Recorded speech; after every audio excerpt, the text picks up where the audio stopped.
He is on drugs. Maliwanag, harap-harapan na ito kalukuhan na ginagawa nila. Walang mangyayari, walang maglakas loob, kagaya ni Saldico. Paano nagkaroon ng 90 na security nung ginagamit nila sa Saldico? Ngayon, pinapahuli na nila dahil kumanta. So, maliwanag na sila may kagawa nito. It's not enough that Martin Romualdez should be charged alone. Pareho sila. Pareho sila dahil sila nakakalam nito eh. Silang gumawa nito. Marcos Jr., Bongbong Marcos, alam niya lahat ng kalokohan. Panahon pa ni President Noynoy Aquino, panahon pa ni President Duterte, may nangyayari ng ganyan pero maliitan. Ngayon, sila, alam niya, hindi niya binuko dahil kung bubukuhin niya, hindi na siya makagawa ng pera. He choose, pinili niya ang gumawa ng pera. Total, walang aangal, may kasalanan na lahat. Yun ang totoo nangyari.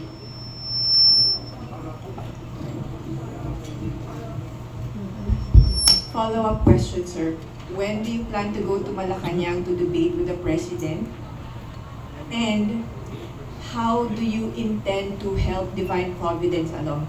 Because you mentioned that 40 years after EDSA, so the 40 is a very important, auspicious number.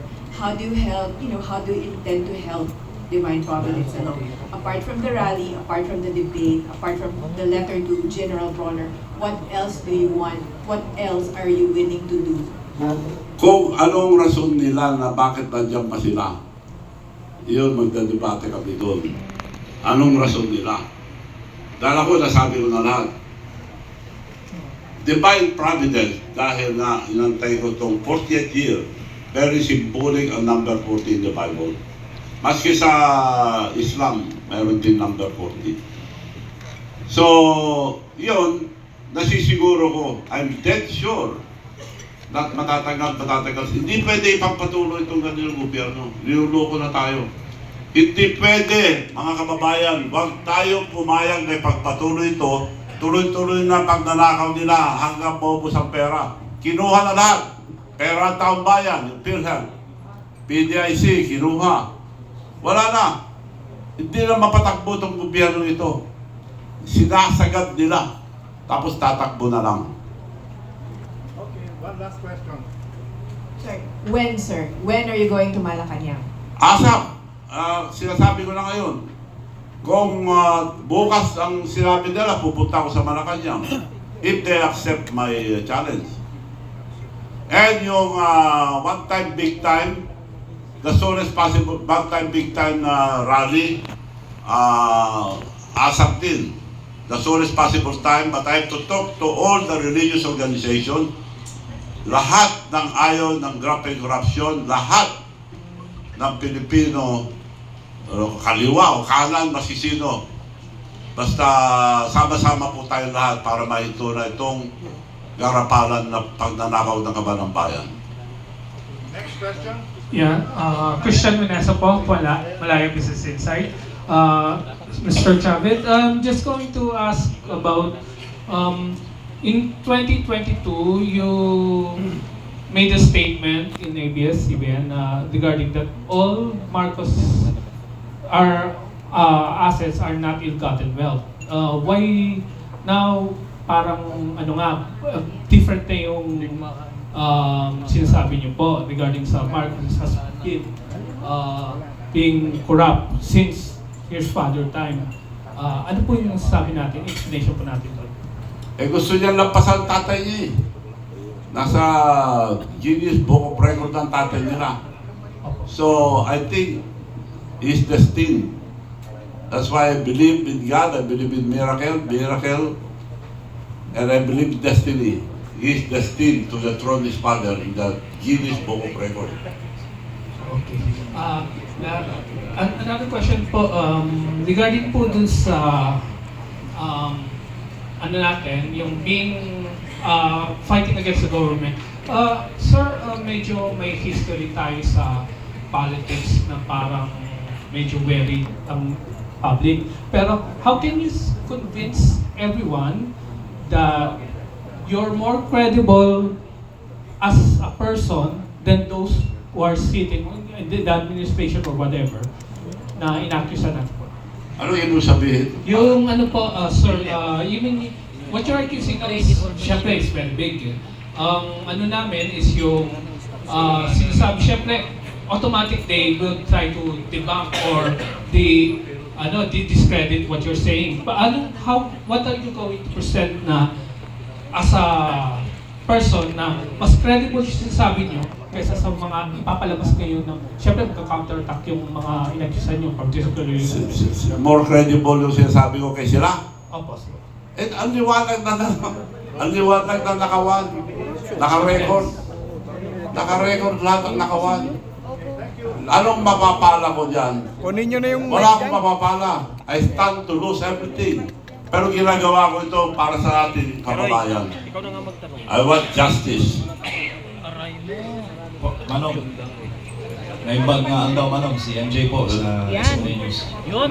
Go, MJ! Sir, ngayong morning, hinuli po ng PNP si retired General Romy Pokis. Dahil po sa mga may panawagan po and may mga criticisms against the current administration. Anong comment mo doon, sir? And meron po kayong open letter to the Armed Forces of the Philippines. Baka po masamain nila, sir. At pailan Ginagamit lang po ang mga pulis at taga-military para huling buwis against them. Kung sino man ang kumontra sa kanila, tinatakot nila, kinukulong. Kaya kinulong na hinaresto si General Pukis dahil nagsasalita na against them. So lahat, gusto nilang bawalan lahat na magsalita. Sila lang ang tama. Ang gusto nila, ang pagdanakaw ng kaban ng bayan, sila ang nag-uuli sa lahat. Ito lang example, dalawa, si Diskaya, nagsasabi ng totoo. Kinulong na. Si Sandico, importanteng witness yan, sinasuhan kagad. Kung mapatay yan, wala nang witness. Dapat kailangan natin si Sandico and Sara Diskaya para mag-witness sa lahat ng mga kaso. Sir, So maliwanag na tinatakot nila ang taong bayan, huwag po tayo matakot mga kababayan, kundi wala na mangyayari sa ating bansa. Anong sinasabi nilang 500? Hindi naman kasi ang gastusin ng 500 sa isang araw-araw. Nagbigay yata sila 500. Hindi na po magkasya ang 500 sa pagpakain ng ating pamilya sa isang araw. Manong, last na lang. Doon sa pagkaka-arresto kay General Pokis na naalala niyo ba o parang bumabalik ba yung latak ng martial law? Na nung panahon na yun, ginukulong po yung mga nagtatanong against the government.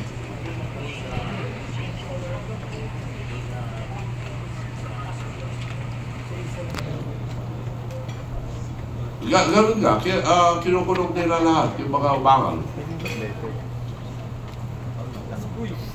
Siguro, baka gusto nila mag-declare martial law. Kung mag-declare sila martial law, hindi napapayag ang taong bayan. Thank you, Manong. Ibig sabihin, kasabot ng mga sundalo. And I'm still hoping sa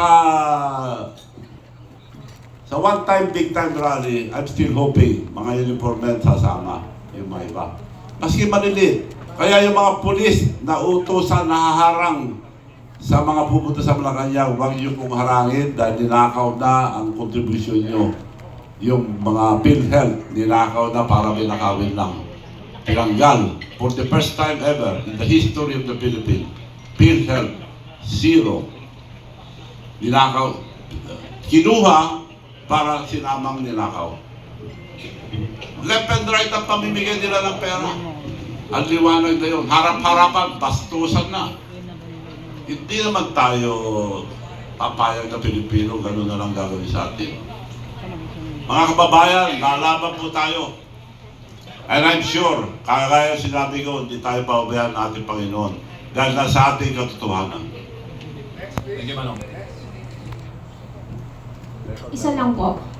Ano pong opinion ninyo sa mga sunod-sunod po na Iza Aldana po o Philippine Insider News? Ano pong masasabi po ninyo na yung mga nalilink po sa ating flood control projects tulad nila Cabral na medyo meron po tayong mga death na mga incidents po. Ano pong opinion po ninyo?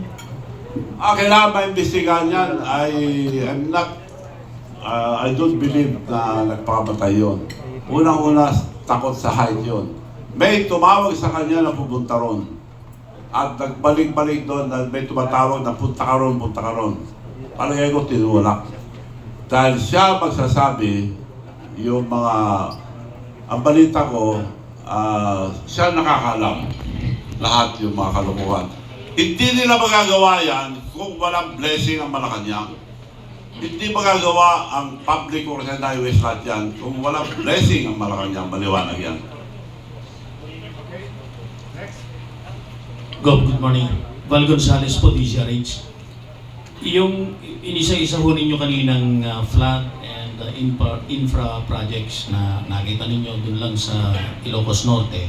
Ito yung nailista ko, I don't know kung tama yung nailista ko, pero inaantay kong banggitin ninyo kahit rough estimate lang po kung magkano ho yung nabanggit na mga flood control infra projects na ano man yan? Nasa listahan. Nasa listahan yun, on record lahat. Lahat ng nilabas ko rito, nasa listahan. Yung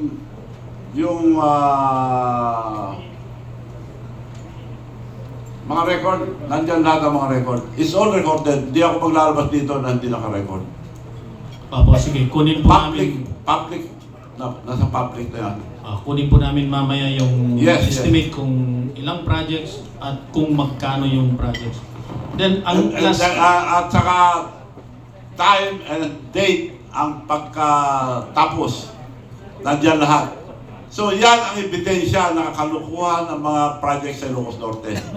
The hometown of the president. So it happened all over the country. Example na lang sa bayan niya mismo kaya ginawa na lahat. Kaya naglakas loob din yung mga engineers na gumawa dahil utos sa kanila para makapag-produce ng pera. Ang sistema, ibibigay yung project at babayaran nila diskaya kagad. At yung project, babayaran naman kagad. Kagaya sa Ilocos Norte, lahat ng project yun, bayad na in advance. Advance payment. Si mismong diskaya nagsabi, advance payment. Kaya kinukulong nila eh. Last na lang, Gob. Yung rally, one-time, big-time rally na sabi nyo, kinakasan ninyo, kakausapin nyo yung mga religious sector at lahat ng galit sa korupsyon. Sa tingin nyo ba, Gov, ay mas makabubuting ito'y taon sa February? Sa buwan ng February kasi yung 40 years na sinasabi ninyo ay nangyari din ho noong February 1986. Nasa grupo yan dahil I will not decide for the date. Ang pagde-decide, yung religious organizations and the opposition, lahat na nagmamahal sa ating bansa, tatawagin ko lahat at tawagan nyo rin ako, pag-iusap ako na sila mag-decide ng date. I would prepare yung kabataan ang magsabi ng date para kasi dapat kasama kabataan dito dahil ninakaw na ang future ng kabataan. And I remember very well yung sinabi ang national hero natin. Sa dami ng sinulat, isa lang ang ano ko sa utak ko. Ang kabataan ang kinabukasan ng ating bansa. Yun ang sabi nung sa Rizal. So, nangyayang ko mga kabataan, huwag kayo matakot. Future niyo ito, hindi po sa amin. Para sa inyo po ito. Kung gusto nyo pagpatuloy na ganito, nasa inyo yan. Pero kung ayaw nyo, tumayo kayo, huwag kayo matakot dahil future nyo ito. Pero kung sakaling makausap po ninyo lahat ng mga religious sector at ang sabihin po nila sa inyo ay ikaw na bang magdesisyon? Prefer po ba ninyo yung date na February din? Maganda rin, para malamig pa yung February. Maganda yung February. At may sasabay din doon sa 40 years na Yes, pasok pa rin sa 40 years. 1986 na sinasabi. Pasok pa rin sa 40 years. Okay, so para lang klaro, kung kayo ho ang tatanungin, gusto ho ninyo gawin ito ng February 25, 2026 o ano po? No, 26. Dito, Opo. Hindi na... Hindi, February, anong date po? Kung kayo po yung pagdidesisyonin. Ako, gusto ko ASAP, ngayon na eh. Pero depende kung anong gusto ng mga grupo. Kung February. Okay, thank you, Gov. Magsarado na naman ang malaking. Magandang umaga po, Darlene, kahit po Morning. Jimmy Integrated News. Pagkatapos po natin ninyong talakayin yung mga issue at mga aligasyon, ano yung panawagan ninyo sa kay Pangulong Bongbong Marcos? Ito po ba ay para bumaba siya sa pwesto o manatili siya hanggang matapos yung mga investigasyon? Ang advice ko sa my former friend, dapat sumuko na siya. Mas maganda kung sumuko sa pulis o sa military, huwag niyang antayin yung nangyari sa Libya. The strongman of Libya, si Gaddafi. Ano nangyari sa kanya? Tao bayan humuli, pinatay. So, Bongbong Marcos, my former friend, kausapin mo ng military o police, better surrender. Wala kang ligtas dito. Hindi ka makakaligtas. Ang laki yung ginawa niyong kalukuhan. Imposible mapagtakpan niyo to. Imposible. Hindi naman buo lahat ng Pilipino. Ang liwanag, maliwanag pa sa buwan. Hindi tayo papayag dyan. Hindi papayag mga Pilipino. I'm dead sure, karamihan ng Pilipino lalaban. Last na lang po yung sa one-time, big-time rally. Meron na po ba kayong nakausap na personalities sa mga grupo na nag-commit na sa sana? Wala pa. Pero ang nasisiguro ko marami sasama. Salamat po. Thank you. Next. Okay. Hi po, Gov. Good morning. Janice Navida po of Bulgar. Gov, with the recent issue po sa Venezuela, kung saan dinampot at ikinulong yung kanilang President and First Lady, sa tingin niyo po ba posible rin po itong mangyari sa Pilipinas at ano po yung nakikita niyo magiging consequence? Possible. Kung hindi na rumuli, ibig sabihin, hindi gagalaw ang military. May ibig sabihin niya, bakit niya sila hindi gumagalaw? So, kung mahirap bumasa, palagi ko naman, nakikiusap ako sa mga military police. May mga anak din kayo. Dapat, I would suggest na from now on, mag-usap-usap muna kayo sa, like to General Browner. Lahat ang general ng military, mag-usap-usap po kayo bago kayo patawag sa Malacanang. Mag-isip po kayo mabuti. That is my only suggestion. Also the police, headed by General Tatay Nartates, mag-usap-usap kayo mga general bago kayo patawag sa Malacanang. Makakala another maglalagay uli sila pagka tinawag kayo sa Malacanang. So mag-usap-usap muna kayo. Ang suggestion ko lang, mag-usap-usap kayo, isipin nyo ang kinabukasan ng ating mga anak. Isipin nyo ang ating nasyon. Kung wala kayong malasakit sa Pilipinas, ibang klase na yun. So isipin nyo mabuti kung sasama kayo sa mga kurap o sasama kayo sa ikabubuti sa ating bansa. So suggestion ko lang po yun, and you're welcome to join us in that rally. Dahil hindi naman natin policy yun eh. Wala tayong babayulit na konstitusyon. Sa video lang, ayaw nyo grabe korupsyon in public. Baka mamaya press ko lang, hindi pwede yun. In public. They should announce na ayaw nilang nangyayari. Kung hindi, may ibig sabihin yan, involved din sila sa korupsyon.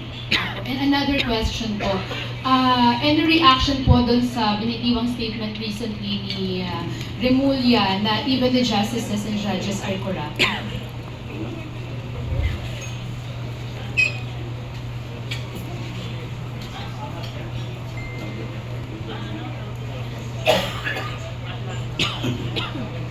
Sabi ni Remulla, Apo. mga justices corrupt. Sila lang hindi corrupt. Ibig sabihin. So, Kayo po ba naniniwala? hindi ko paniwala. Ako, naniniwala ako na ang huling punta natin ng mga justices, ng Supreme Court. Kaya, kung mahuli si Marcos, kailangan mag-usap-usap ang military and religious organization, and the Supreme Court. Pipili sila kung sinong acting president, then snap election. Hindi pwede ipagpatuloy itong gobyerno ito. Okay, thank you po.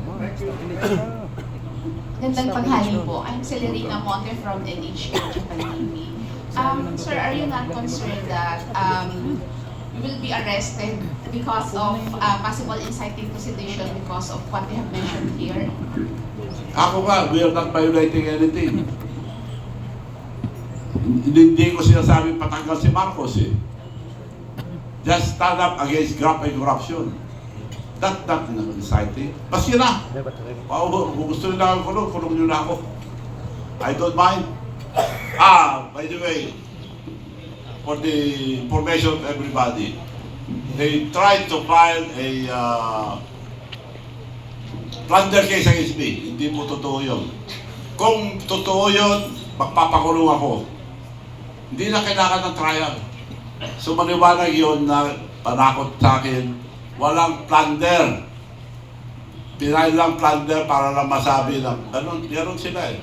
Papile sila, pero wala plunder. Ako, kinakalkal nila, pero wala akong kasalanan. Sir, two more questions, sorry.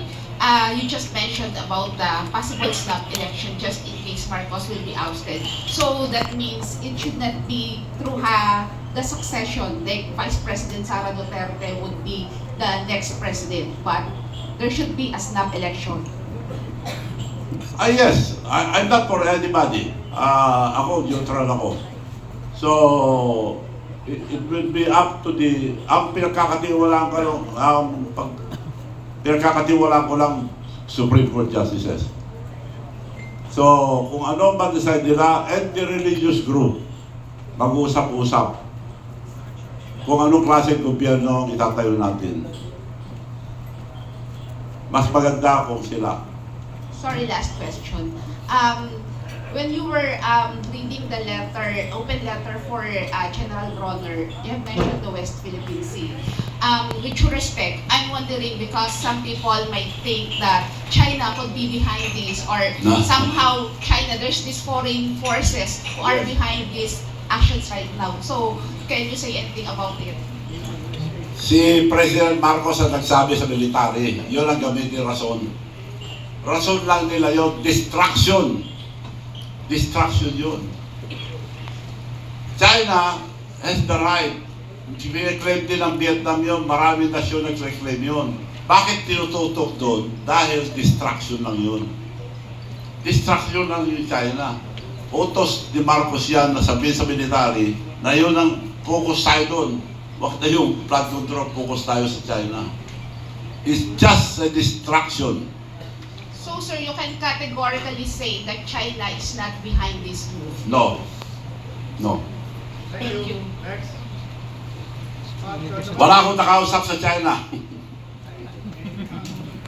Pwede ba po?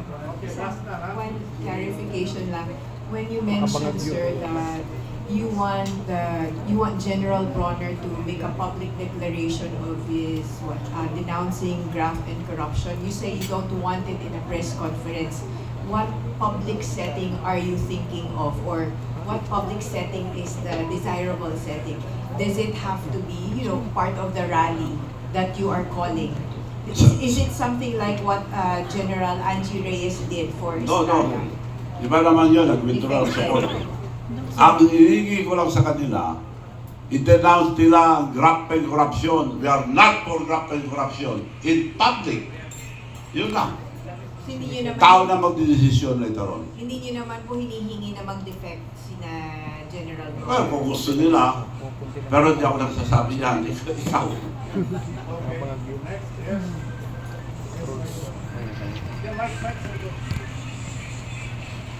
Magandang umaga po, Gov.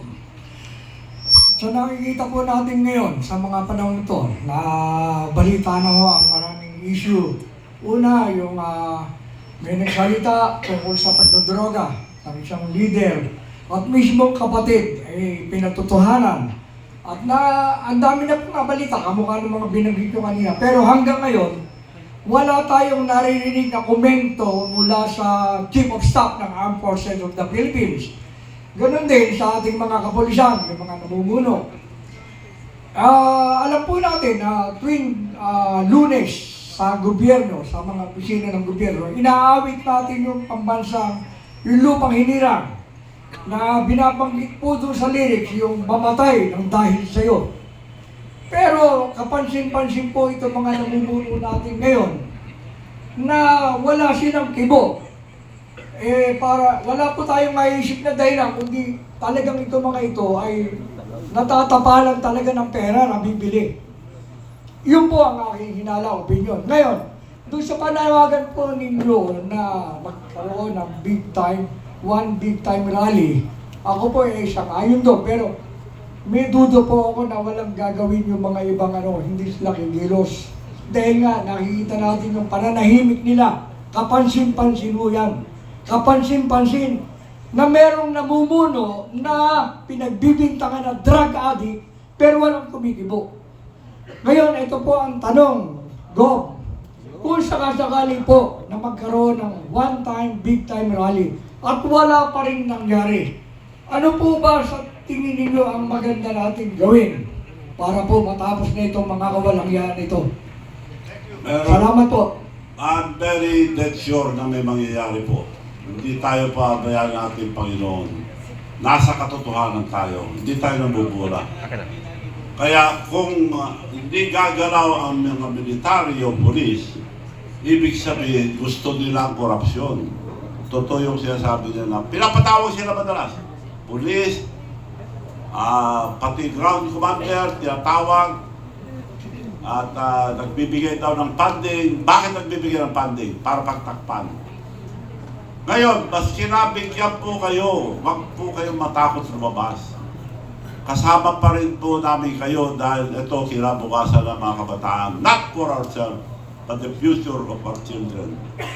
So nakikiusap po ako sa mga general, mga junior officers, na lumabas po kayo, sabihin nyo na ayaw nyo ang graft and corruption.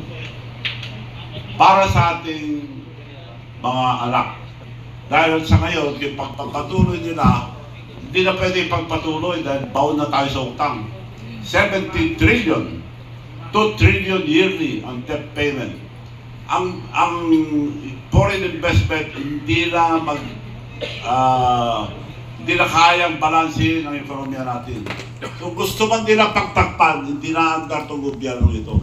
Kaya sigurado ako na kailangan mawala si Bongbong Marcos. Mawala na mahuli hindi. Baka mamaya ibang pagkasabi nyo. Okay, the clock. Kailangan mahuli at mahuli. Kung hindi huliin ng polis, hindi huliin ng military, taong bayan ang uhuli. Governor, ako na magtatanong, Governor, anong New Year's resolution mo? Anong New Year's wish mo? What is your New Year's wish? Well, ang wish ko lang, magbago ng ating bansa, magbago ang mga opisyal dahil nabudol tayo. Karapalan ng nakawan. Harap-harapan ng nakawan. Nakarecord. Nakarecord ng nakawan. Harap-harapan. Nasabi ko na lahat kanina. So, ang wish ko lang po, tanggalin itong mga corrupt opisyal. Para sa kinabukasan ng mga bataan. May kasalanan din ng mga nakaupo kung hindi kayo kung tatahimik kayo. Okay, on that note, so we give the Governor a big hand and Maraming salamat po. Governor.